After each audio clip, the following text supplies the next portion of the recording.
अस्सलाम वालेकुम। माह रमज़ान में वज़न को कैसे कम किया जाए। आम तौर पर रमज़ान के महीने में लोग मुसलसल रोज़े रख रहे होते हैं, उनका एनर्जी लेवल बहुत ज़्यादा डाउन होता है, उनको वीकनेस और कमज़ोरी महसूस हो रही होती है और खाने पीने की रूटीन जो है वो डिस्टर्ब हो चुकी होती है और 59.6% लोग ऐसे हैं जिनका वज़न माह रमज़ान में बढ़ जाता है। तो लोगों की ख्वाहिश होती है कि रमज़ान के दौरान हमारा वज़न ना बढ़े बल्कि वो चंद किलो वज़न जो है 4 से 5 किलो दौरान रमज़ान कम करना चाहते हैं।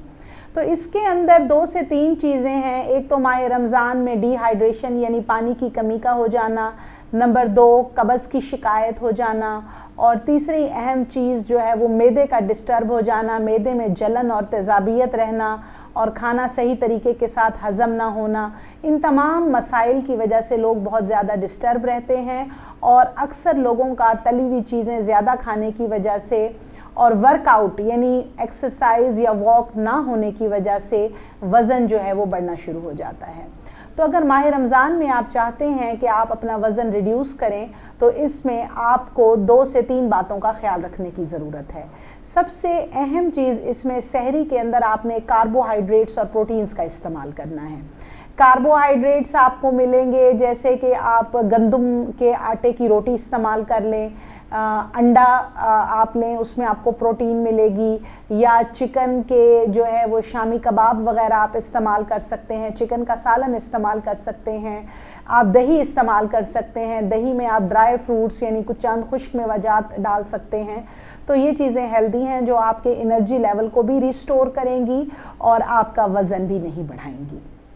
इसके बाद आपने जो है वो पानी का इस्तेमाल का ख़ुसूसी तौर पर ख्याल रखना है और अफ्तारी में आपने फ़ाइबर अपनी डाइट में शामिल करने हैं। फ़ाइबर आपको खजूर में मिलेंगे, ताज़ा फल और सब्जियों में मिलेंगे, तो ताकि आपको कब्ज़ की शिकायत ना हो। अगर आपको कब्ज़ नहीं होगी और आपका मैदा सेट रहेगा तो आपका वज़न कभी भी रमज़ान के दौरान नहीं बढ़ेगा।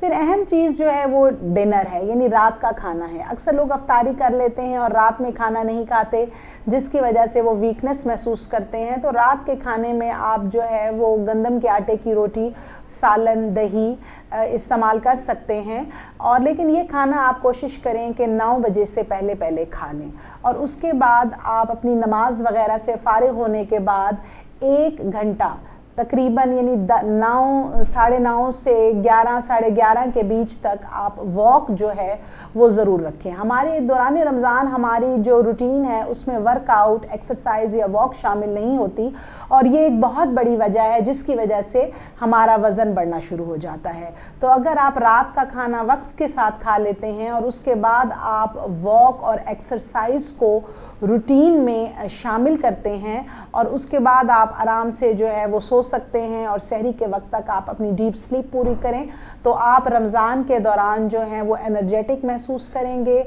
और आपका वज़न भी नहीं बढ़ेगा। Thank you so much.